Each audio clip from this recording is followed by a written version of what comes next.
भगवान शिव अद्भुत लीला करने वाले हैं।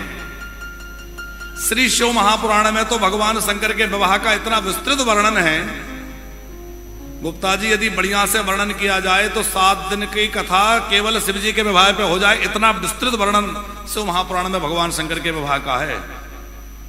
अब बारात में जो बाराती चले उसमें भगवान शंकर के कौन से प्रधान गण के साथ कितने करोड़ उनके अनुयायी चले, उसका बड़ा विस्तृत वर्णन है शिव महापुराण में।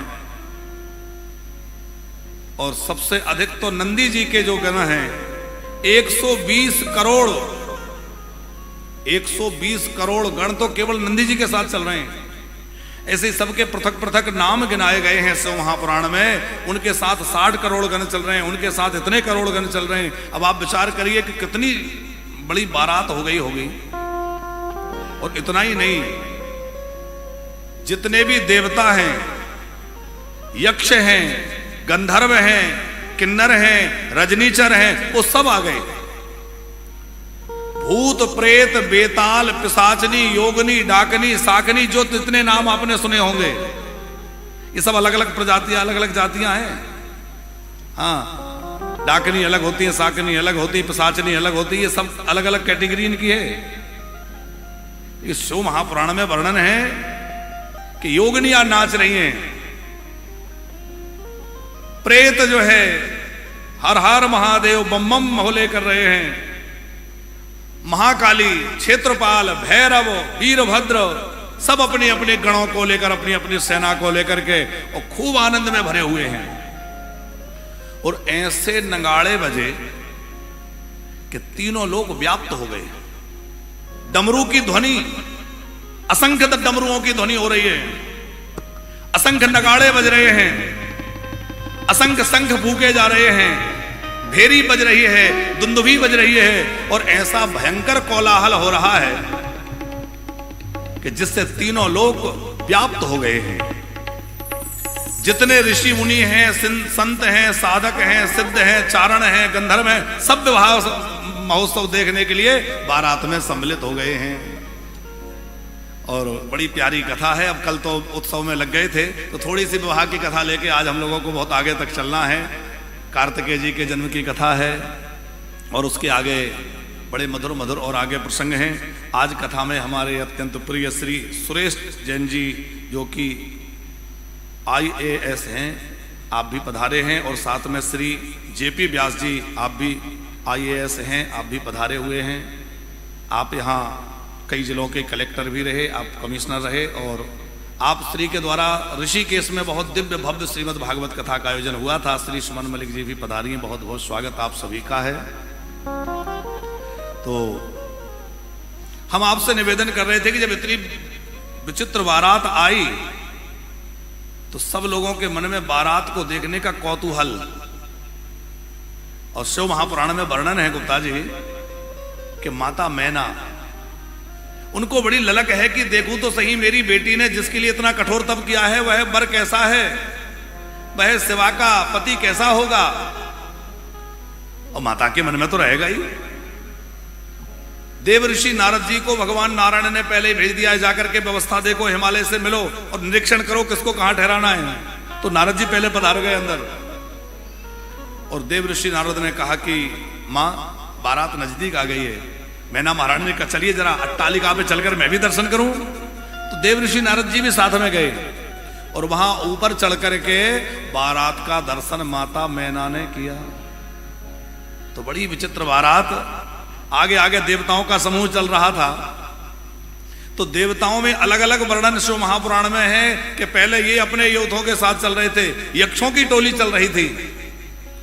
यक्षों की टोली में यक्षराज कुबेर के बेटे मणिग्रीव बड़ी विशाल सेना के साथ चल रहे हैं, बड़े दिव्य रथ में बैठ करके, और हजारों हजार लोगों से घिरे हुए हैं। मैना महारानी को लगा कि लगता है यही दुल्हा है, इतना प्यारा है, इतने लोगों से घिरा हुआ है, दिव्य सौंदर्य है, यही दुल्हा है।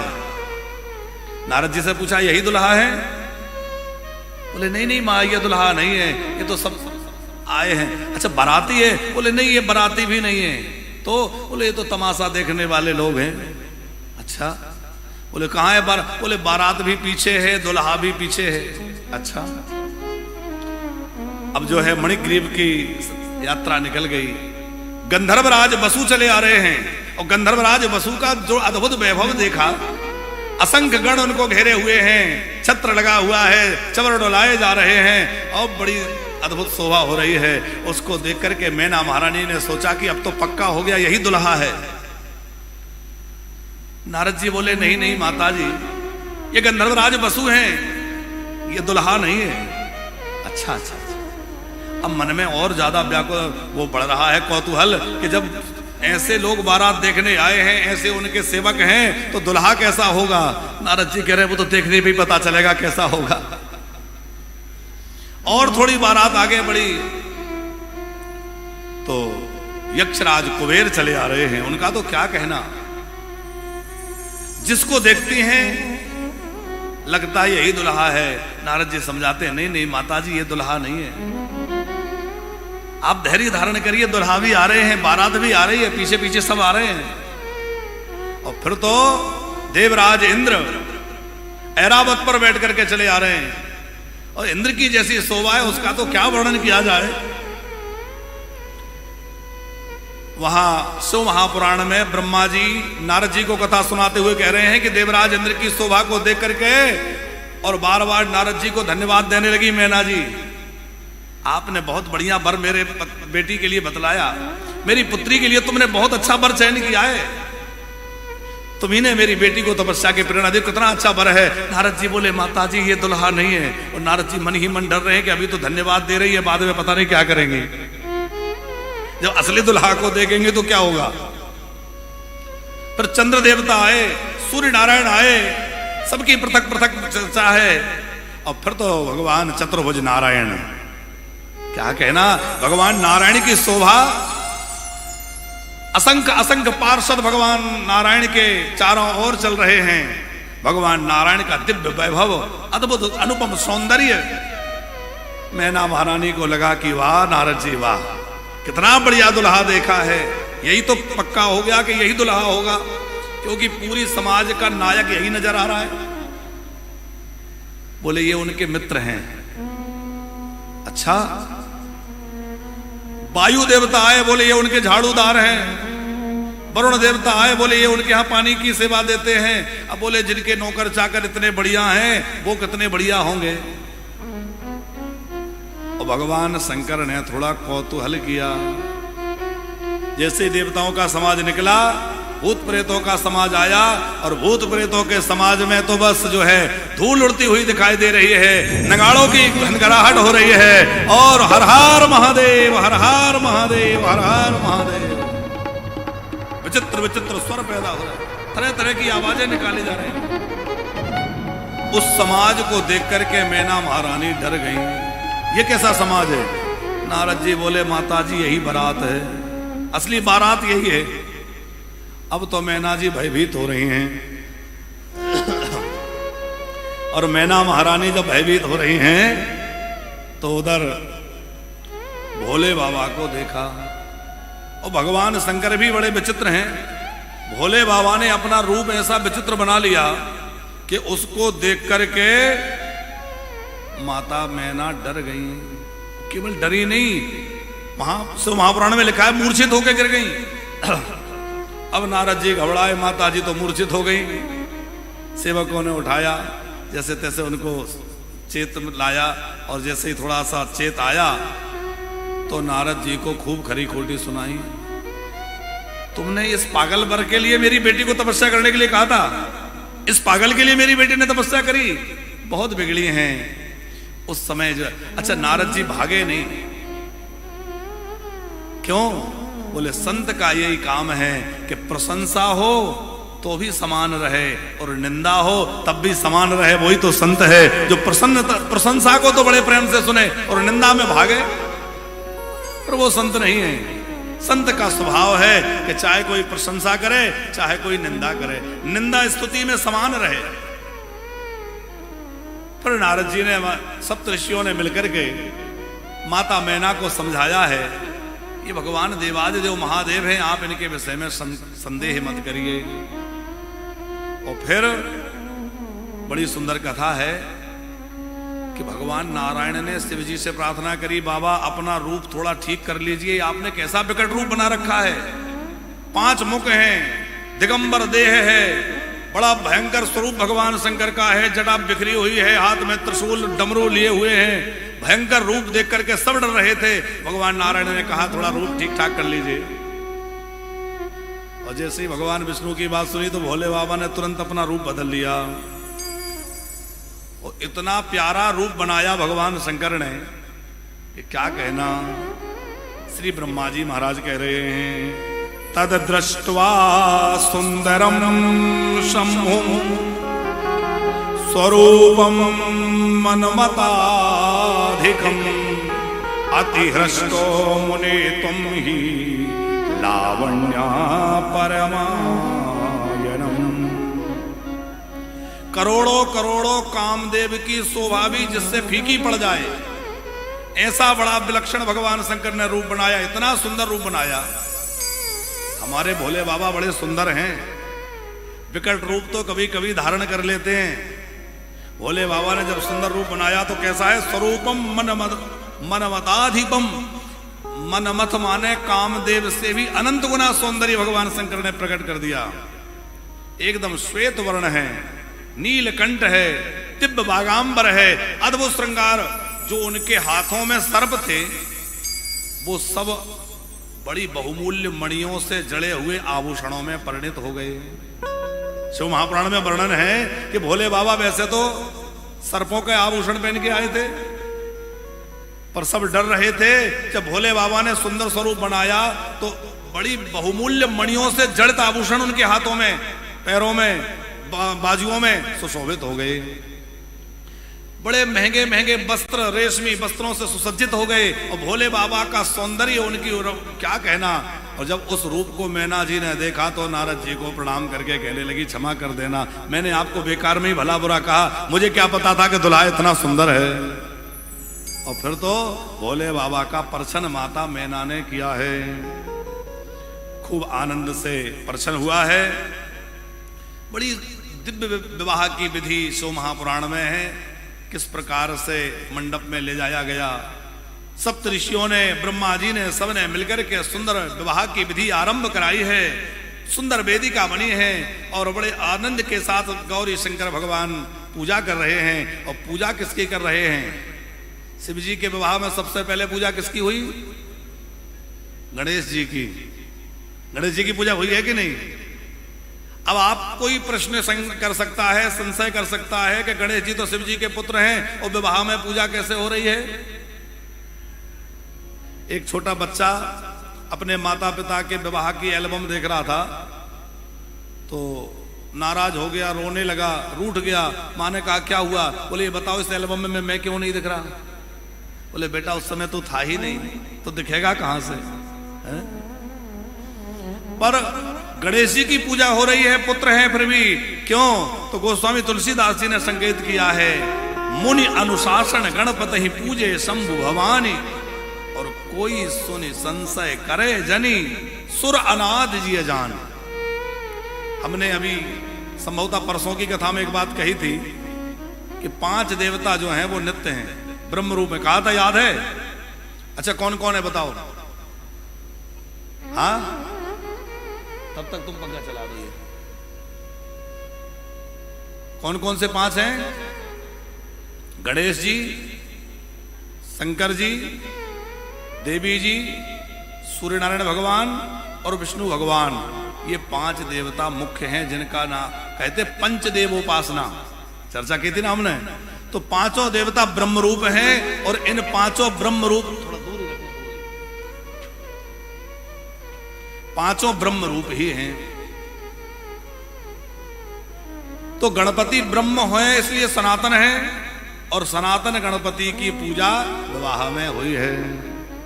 और उसके बाद में बड़ी सुंदर भोजन की विधि है, बड़े आनंद से भगवान शंकर के बारात का भोजन आदि हुआ है, खूब आनंद की चर्चा है।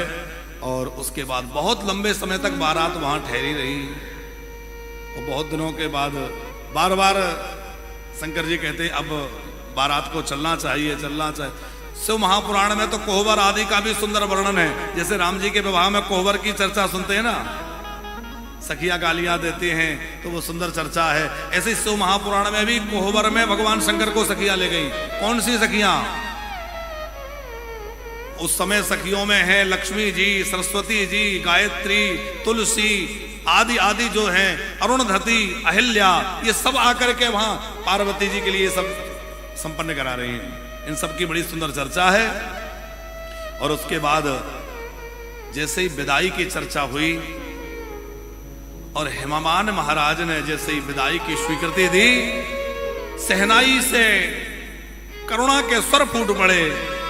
पूरे नगर में करुणा छा गई। इतने दिनों से बारात यहां रुकी हुई थी, खूब आमोद प्रमोद विनोद हो रहा था। अब बारात चली जाएगी, और बारात चली जाएगी तो हम सब लोगों का आनंद उत्साह समाप्त हो जाएगा। सब थोड़े करुणा से भर गए। मैना महारानी को पता चला, अत्यंत व्याकुल होकर के रुदन करने लगी। अपनी बेटी पार्वती को बार बार गोद में लेकर के और शिक्षा देने लगी। बेटी, तू ससुराल जा रही है, पर बहुत ध्यान रखना। एक बेटी जो है वो 3 कुलों का उद्धार करने वाली होती है। 3 कौन से कुल हैं? एक अपने पिता का कुल, एक अपनी माता का कुल, और एक अपने पति का कुल। इन 3 कुलों को उद्धार करने की जिम्मेवारी बेटी पर होती है। बेटियों पर बड़ी जिम्मेवारी है। बेटी, तू जा तो रही है, पर शिव के चरणों की पूजा ध्यान लगा के करना। करहु सदा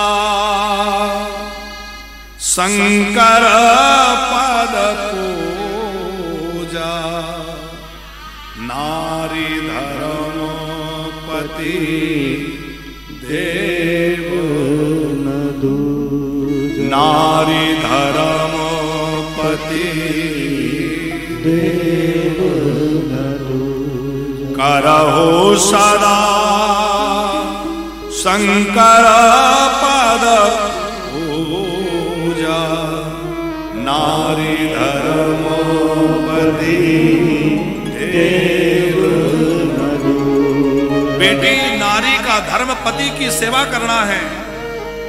नारी का सबसे बड़ा व्रत जो है वह पातिव्रत है। जिसने पतिव्रता व्रत का पालन कर लिया, उसने सारे व्रत कर लिए। और गुप्ता जी, शिव महापुराण में एक अध्याय जो है पतिव्रता नारियों के क्या कर्तव्य हैं, इसका यहां है। मैना महारानी ने तो समझाया, पर मैना महारानी ने एक ब्राह्मणी को गौरा जी के पास, पार्वती जी के पास भेजा और कहा, जाकर के बेटी को सुंदर शिक्षा दो। वह ब्राह्मणी माता पार्वती को समझाते हुए कह रही है, देखो, एक नारी का जो है सबसे बड़ा व्रत क्या है? पातिव्रत। सबसे बड़ा धर्म है पति की सेवा करना। आज के परिप्रेक्ष्य में आप लोग इस बात पर टिप्पणी कर सकते हैं कि अरे सब पुराणों में तो भाई पुरुष प्रधान ये बातें लिख दी। लेकिन हम आपसे निवेदन करें कि यदि आज इन बातों का आदर्श माना जा रहा होता तो क्या समाज में जैसी घटनाएं हो रही हैं वैसी घटनाएं हो रही होती? आज समाज किस दिशा में जा रहा है हम लोग देख रहे हैं। क्या स्थिति है समाज की? आए दिन अखबारों में, समाचार पत्रों में कैसे कैसे समाचार आ रहे हैं। वहां बतलाया है, अब हम शिव महापुराण की बात कर रहे हैं। शिव महापुराण में लिखा है गुप्ता जी कि स्त्री का धर्म यह है कि यदि पति मना करे तो वो कोई व्रत ना करे। यदि पति के मना करने पर भी स्त्री व्रत करती है तो उसका पुण्य उसको लाभ नहीं प्राप्त होता। यहां तक लिखा है कि स्त्री को तीर्थ यात्रा करने की इच्छा हो और पति मना करता हो, घर की स्थिति ना हो, तो वो पति के चरणों को धो करके पी ले। वो पति के चरणामृत से सारे तीर्थों का फल उसको प्राप्त हो जाता है। उसको किसी तीर्थ में जाने की आवश्यकता नहीं। और आप लोगों की ताली की कमजोरी ये बात बतला रही है कि आप इन बातों से सहमत नहीं है। आज हम सच्ची बताएं, हमने सोचा तो ये था कि इस प्रकरण को बढ़िया से हम रात में थोड़ा पढ़ रहे थे, तो हमें लगा कि इस प्रकरण की कुछ चीजें लिख ली जाएं। और आज के समाज को इनकी आवश्यकता है कुछ चीजें रखी जाएं। पर हमने ज्यादा नहीं किया, हमने कहा भाई अभी 2 दिन कथा और करनी है और फिर दोबारा अभी भोपाल आना है। और देविया कहेंगे कि महाराज जी आप ये पुरुष लोगों को तो कुछ नहीं कहते, सारे धर्म और सारे नियम हमें ही बता जाओगे। पर एक बात कहें, माताओं पर जिम्मेवारी ज्यादा है, घर को संभालने की, बच्चों को संभालने की, अतिथि को संभालने की, देवताओं के अर्चन की, पितरों के श्राद्ध तर्पण की, सारी जिम्मेवारी स्त्रियों पर ज्यादा है। आप कहेंगे कि श्राद्ध तर्पण ये तो पुरुषों का काम है, लेकिन हम आपको शिव महापुराण के अनुसार कह रहे हैं कि वहां लिखा है कि बिना स्त्री के ये सब कार्य पूर्ण नहीं है। नारी का धर्म है घर की देखभाल करना ही नहीं है, अतिथि का सत्कार करना, विधिवत पितरों का अर्चन की व्यवस्था करना, देवताओं की पूजन का प्रबंध करना, यज्ञ आदि के द्वारा देवताओं को संतुष्ट करना, सत्कार के द्वारा अतिथि को संतुष्ट करना, श्राद्ध करके पितरों को प्रसन्न करना, अपने परिवार का पोषण करना, बच्चों का पोषण पालन करना, उनको अच्छी शिक्षा देना, अच्छा जीवन देना, ये सब किसकी जिम्मेवारी है? माताओं के ऊपर जिम्मेवारी ज्यादा है, इसलिए माताओं के लिए ज्यादा कहा है। पर ऐसा नहीं है कि पुरुषों को स्वच्छंद छोड़ दिया हो, बड़ा अनुशासन सबके लिए कहा गया है। हम लोग तो प्रभु श्री राम के आदर्श को मानने वाले हैं। अच्छा एक बात बतलाइए कि जानकी जी का हरण हो गया तो क्या राम जी दूसरा विवाह नहीं कर सकते थे? लेकिन नहीं, यह प्रेम और समर्पण कैसा होना चाहिए कि समुद्र पर सेतु बना करके राम जी राक्षसों से युद्ध करने के लिए पहुंच गए। ये एक दूसरे के प्रति समर्पण की बात है और ऐसा समर्पण आज भी होना चाहिए एक दूसरे के प्रति। पति का पत्नी के प्रति और पत्नी का पति के प्रति समर्पण नहीं होगा तो जीवन कैसे चलेगा? आज उस समर्पण की कमी के कारण ही समाज में तरह तरह की घटनाएं हो रही हैं। बड़ी सुंदर शिक्षा दी है। अच्छा एक बात और कहें, अब राम जी की बात याद आई तो कि राम जी मृग के पीछे चले गए, हिरण के पीछे चले गए। तो राम जी तो परमात्मा हैं, कोई सामान्य मनुष्य भी हो और आप उससे कहें कि देखो सोने का हिरण जा रहा है, तो वो मानेगा? सोने का हिरण होता ही नहीं है। होता है क्या? जब सोने का हिरण होता ही नहीं है तो सोने का हिरण कैसे राम जी ने मान लिया? और ये बात हम नहीं कह रहे, महर्षि वाल्मीकि कह रहे हैं, असंभवम हेम मृगस्य जन्म। असंभव है कि पृथ्वी पर सोने का मृग जन्म ले ले, तथापि रामो लुलभो मृगायो, फिर भी राम जी मृग के पीछे भाग गए। क्यों? क्योंकि जब से जानकी जी विवाह के बाद आई हैं, आज पहली बार जानकी जी ने राम जी से कुछ मांगा है। अभी तक जानकी जी ने कुछ मांगा ही नहीं था। पहली बार जानकी जी ने कोई मांग रखी तो राम जी को लगा कि यदि मैं मना कर दूंगा तो इनके अंदर आघात होगा, इनको अच्छा नहीं लगेगा। यदि मैं हिरण के पीछे चला गया तो इनका हरण हो जाएगा और इनके हरण से हमारी दूरी बढ़ जाएगी। पर शरीर की दूरी बढ़ जाएगी, मन की दूरी नहीं बढ़ेगी। यदि मैं लेने हिरण के पीछे नहीं गया तो मन की दूरी बढ़ जाएगी। एक दूसरे की भावनाओं का कितना आदर हो, इसके लिए हमारे पुराणों में तमाम उदाहरण भरे पड़े हैं। बड़ी सुंदर शिक्षा, स्त्रियों का क्या धर्म है, किस प्रकार उनको अपने जीवन को शुद्ध और पवित्र रखना चाहिए। एक और बात कह के आगे बढ़े कि यदि माता और पिता का जीवन पवित्र नहीं है तो श्रेष्ठ संतान की इच्छा छोड़ दें। यदि आप चाहते हैं कि हमारे घर में श्रेष्ठ संतान हो तो हमें भी तो अपना जीवन श्रेष्ठ बनाना पड़ेगा। हमारे गुरुजी एक बड़ी अच्छी बात कहते हैं, गुप्ता जी, हमारे गुरुजी कहते हैं कि अंतरिक्ष में तमाम दिव्य आत्माएं घूम रही हैं अवतरित होने के लिए। परम श्रद्धेय पूज्यपाद मलूक पीठ वाले महाराज जी का वचन है ये। वो कहते हैं कि हमने अनुभव किया है कि अनेक दिव्य आत्माएं अंतरिक्ष में घूम रही हैं। क्यों? अवतार लेने के लिए, पर उनको योग्य माता पिता नजर नहीं आ रहे हैं। अरे किसी माँ का आचरण, किसी पिता का आचरण ऐसा श्रेष्ठ हो जिसमें वह दिव्य आत्माएं उनको अपना माता पिता बना सकें और उनकी कोख से जन्म ले सकें। कम से कम ऐसा किसी का जीवन तो दिखे, लोग भक्त पैदा हो। या हमें लगता है कि हमारे घर में शिवाजी और महाराणा प्रताप जैसे बच्चे हों, हमें लगता है कि हमारे घर में मदालसा जैसी बेटी हो, गार्गी मैत्री जैसी बेटियां हों, तो हमें अपना जीवन भी वैसा बनाना पड़ेगा साहब, तभी हमारा जन्म लेंगे। माता पिता का जीवन शुद्ध नहीं होगा, उनका आचरण पवित्र नहीं होगा, तो बच्चों का आचरण कैसे पवित्र हो जाएगा? बच्चों में यदि हम चाहते हैं कि दिव्यता रहे तो हमें अपने जीवन को सुधारना पड़ेगा। बच्चे तो जो देखते हैं वही कहते हैं, वही करते हैं। घर पे कोई आया, छोटा बच्चा था, पिता ने कहा कि जाके कह दो कि पिताजी घर पे नहीं है। वो बच्चा बाहर गया और जो व्यक्ति आया था उसने पूछा कि क्यों तुम्हारे पिताजी घर पे हैं? बोले नहीं, पिताजी ने कहा है कि पिताजी घर पे नहीं है। वो तो बच्चा ही तो है, उसने जैसा सुना वैसा कह दिया। बोले पिताजी कह रहे हैं कि पिताजी घर पे नहीं है। तो बच्चे तो जो है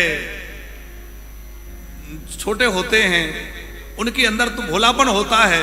हम जैसा आचरण करेंगे वैसा बच्चों पर प्रभाव पड़ेगा।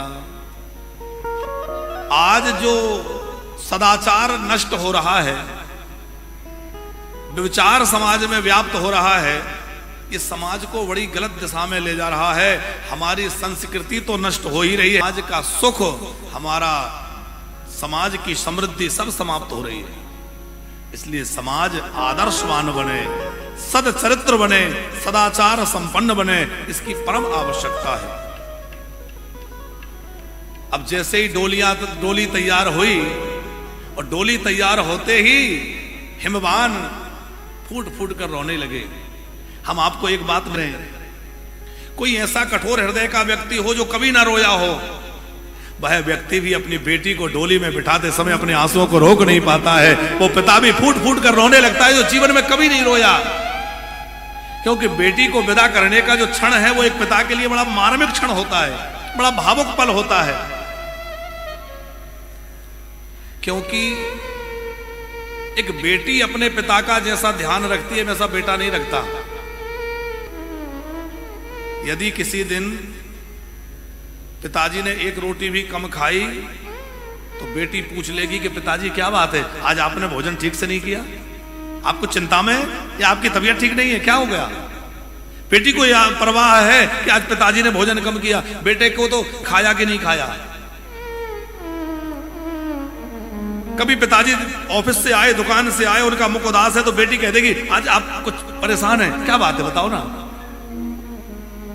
और सच कहूं तो एक छोटी बेटी एक माँ की तरह अपने पिता का ध्यान रखती है। जैसे पहले हमारी माँ हमारा ध्यान रखती थी, वैसे एक छोटी सी बिटिया अपने माँ पिता का ध्यान रखती है। तो आपने दवाई ली,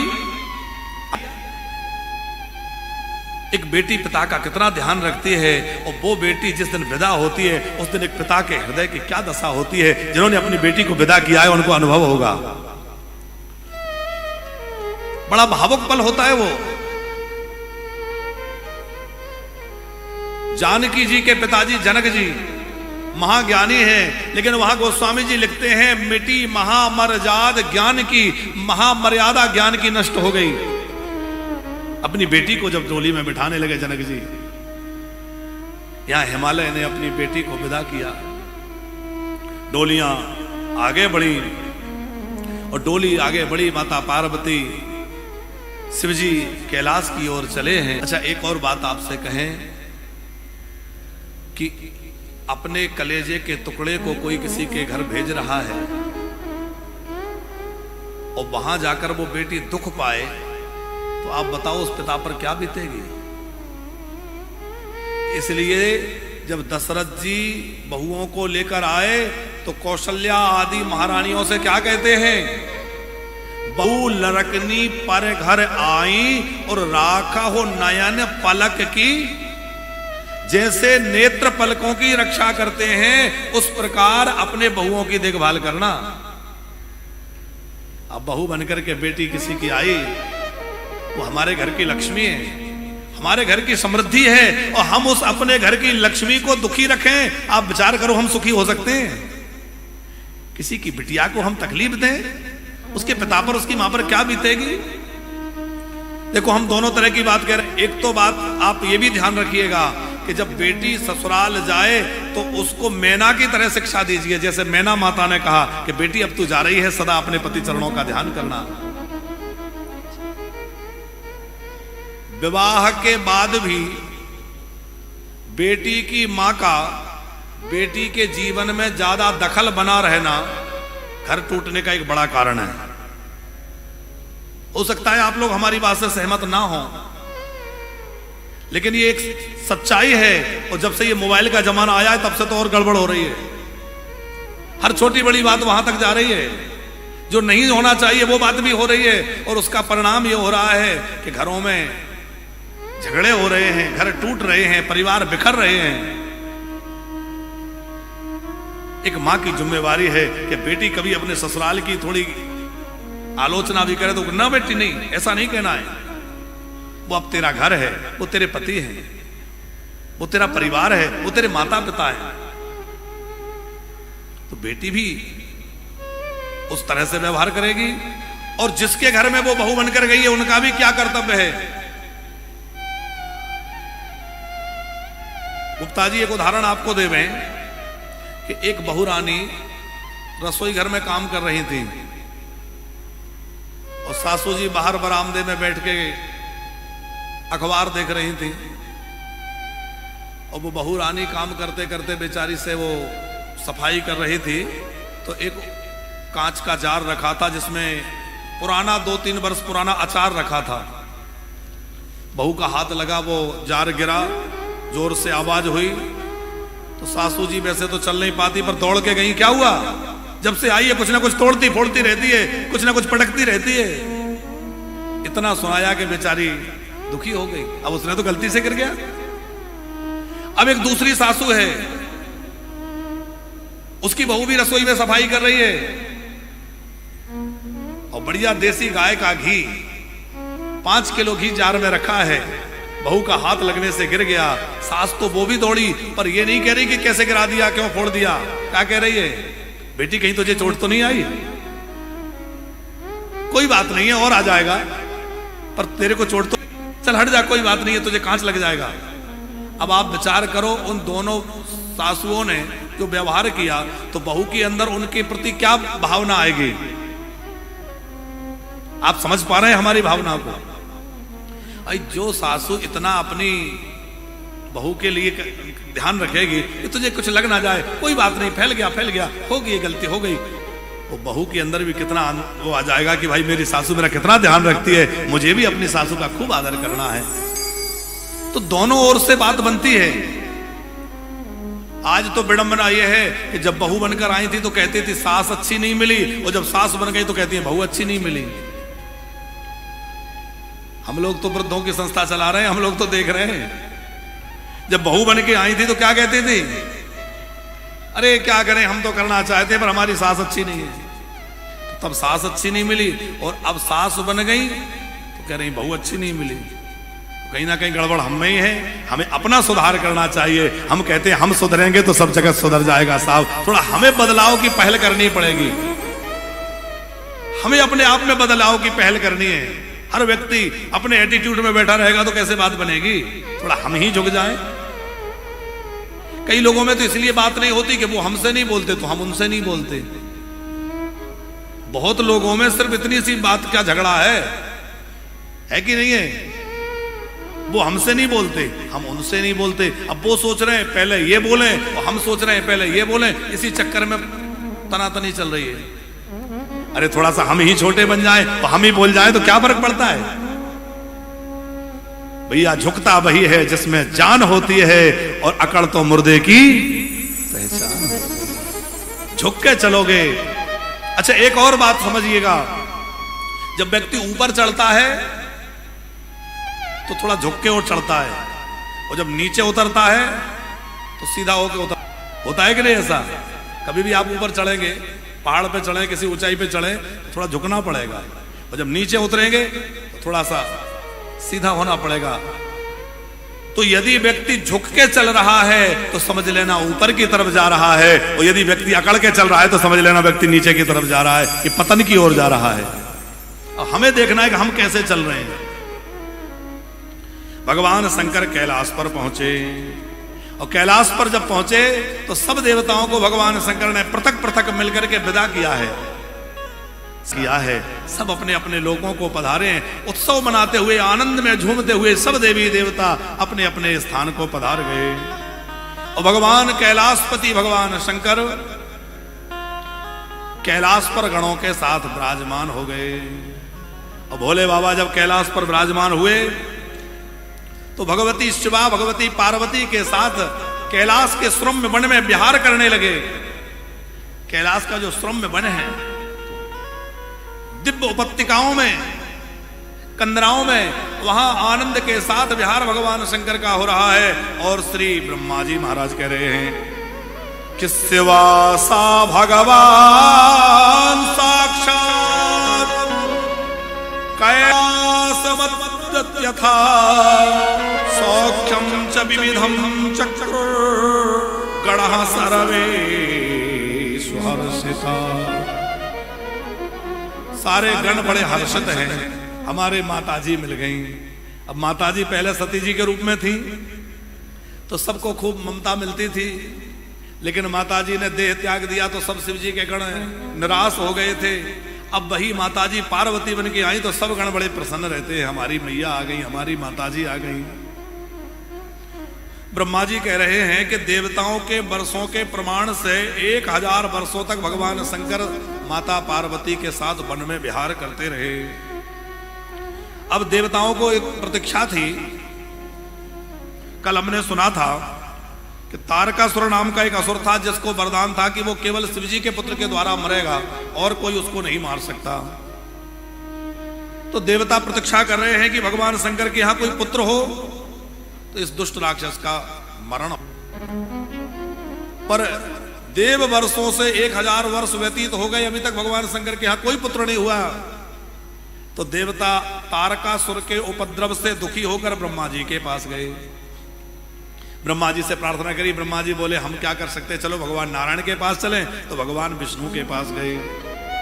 भगवान विष्णु ने कहा कि हम सब लोग मिलकर के भगवान शंकर की प्रार्थना करें। तो सब देवता मिलकर के और कैलाश पर गए, और वहां जाकर के सब देवताओं ने आवाज लगाई, किम करोषि महादेवा अभ्यंतरे परमेश्वरा तारकार्तांत सुरान सर्वान पाहिना शरणागता। हे महादेव कहाँ हो, हम सब देवता बड़े दुखी हो रहे हैं, तारकासुर ने हम सबको दुखी कर रखा है, आइए हम सब पर कृपा करिए। सब देवता भोले बाबा को पुकारने लगे, शंकर तेरी जटा बहती है गंगाधार,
शंकर तेरी जटा से बहती है गंगाधारा, शंकर तेरी जटा से बहती है गंगाधारा, भोले तेरी जटा से बहती है गंगाधारा,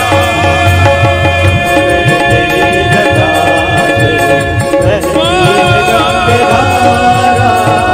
बहती है गंगाधारा, शंकर तेरी जटा से,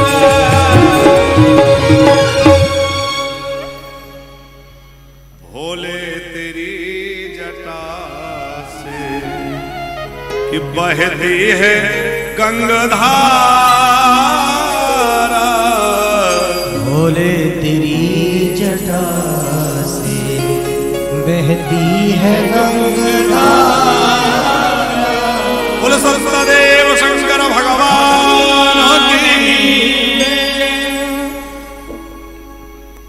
आज उत्साह कुछ कम दिख रहा है, क्या बात है? आज कोई व्रत है क्या?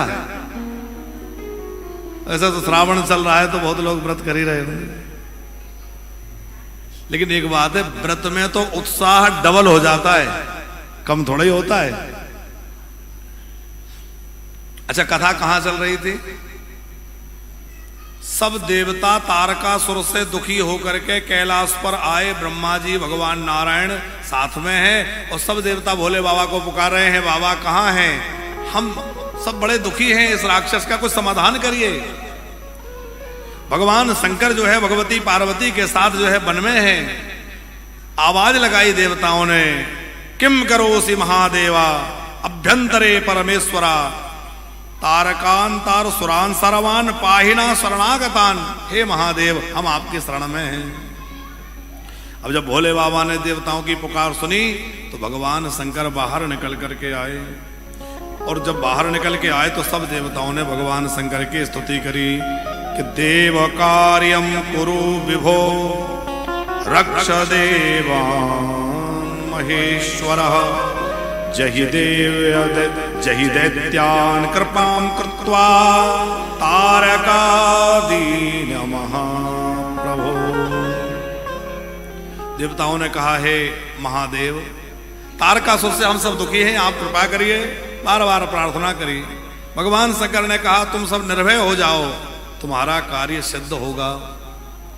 ये सब प्रसंग हो ही रहा था, उसी समय भगवान शंकर का अमोघ तेज स्खलित हो गया। अब भगवान शिव का दिव्य तेज यदि पृथ्वी पर गिरता है तो पृथ्वी जो है भस्म हो जाएगी। यह विचार करके देवताओं ने अग्नि देवता से प्रार्थना करी कि आप इस तेज को धारण कर सकते हैं, तो हे अग्निदेव, आप सृष्टि की रक्षा के लिए इस शिव तेज को धारण कर लीजिए। तो तुरंत जो है अग्नि देवता ने कबूतर का रूप धारण करके और शिव तेज को धारण कर लिया। शिव शुक्र को कबूतर बन करके अग्नि देवता ने धारण कर लिया। पार्वती जी भी उधर से निकली और पार्वती जी को क्रोध आ गया कि ये देवता कितने स्वार्थी हैं, हर समय इनको अपना स्वार्थ दिखता है। तो माता पार्वती ने यहां देवताओं को श्राप दे दिया, अद्य प्रवृत्ति देवानाम बंध्या भार्या भविन्त्वति। तुम देवताओं ने हमारे सहवास सुख में विक्षेप किया है, मैं तुम्हें श्राप देती हूं कि तुम सबकी स्त्रियां बंध्या हो जाएंगी। देवाश्च दुखितः सन्तु निखिला मद विरोधना। मेरे विरोध के कारण सब देवता दुखी रहोगे, बार बार राक्षस तुम्हें सताते रहेंगे। ये पार्वती जी का देवताओं को श्राप लग गया। उधर अग्नि देवता को भी श्राप दे दिया, तुम सर्वभक्षी हो जाओगे, दुखी रहोगे। सर्वभक्षी भवस्सुचे पीड़ितात्मेति नृत्यसा शिव तत्त्वं न जानासी मूर्खोसी सुर कार्यकृत। देवताओं के कार्य के लिए तुमने निंदित कार्य किया है, तुम दुखी रहोगे। उस समय अग्नि देवता जो है वो शिव जी के तेज को धारण नहीं कर पा रहे थे, जल रहे थे। तो सब देवताओं ने देखा कि अग्नि देवता दुखी हैं, वो अग्नि के बिना तो कोई कार्य चलेगा नहीं। अच्छा, देवता भोजन कैसे करते हैं? देवता जो भोजन करते हैं वो हम आपकी तरह नहीं करते। देवता जो है या तो अग्नि के मुख से भोजन करते हैं, या ब्राह्मण के मुख से भोजन करते हैं, या गाय के मुख से भोजन करते हैं। आप गाय को हरा चारा खिला दें, कुछ खिला दें, तो गाय को भोजन कराने से भी देवता तृप्त हो जाते हैं। आपके घर में पितृदोष है, आपके पितृ परेशान कर रहे हैं, कोई समस्या है, आप जो है गाय को रोटी देने का नियम बना लीजिए। यदि नित्य गाय को रोटी आप नियम से देने लगेंगे, आपके पितृ अपने आप प्रसन्न हो जाएंगे और सारे पितृदोष अपने आप समाप्त हो जाएंगे। प्रतिदिन नियम बनाइए कि पहली रोटी गाय को निकालेंगे, बढ़िया घी लगा करके, थोड़ा उसमें गुड़ या शक्कर मीठा कुछ रख करके गाय को खिला दीजिए, पितृ प्रसन्न हो जाएंगे। यदि प्रतिदिन नहीं कर सकते तो प्रत्येक अमावस्या को गाय को भोजन कराइए। तो गाय को यदि प्रति एक अमावस्या को भी आप जाके सेवा करते हैं, उससे भी हमारे पितृ प्रसन्न होते हैं, देवता प्रसन्न होते हैं।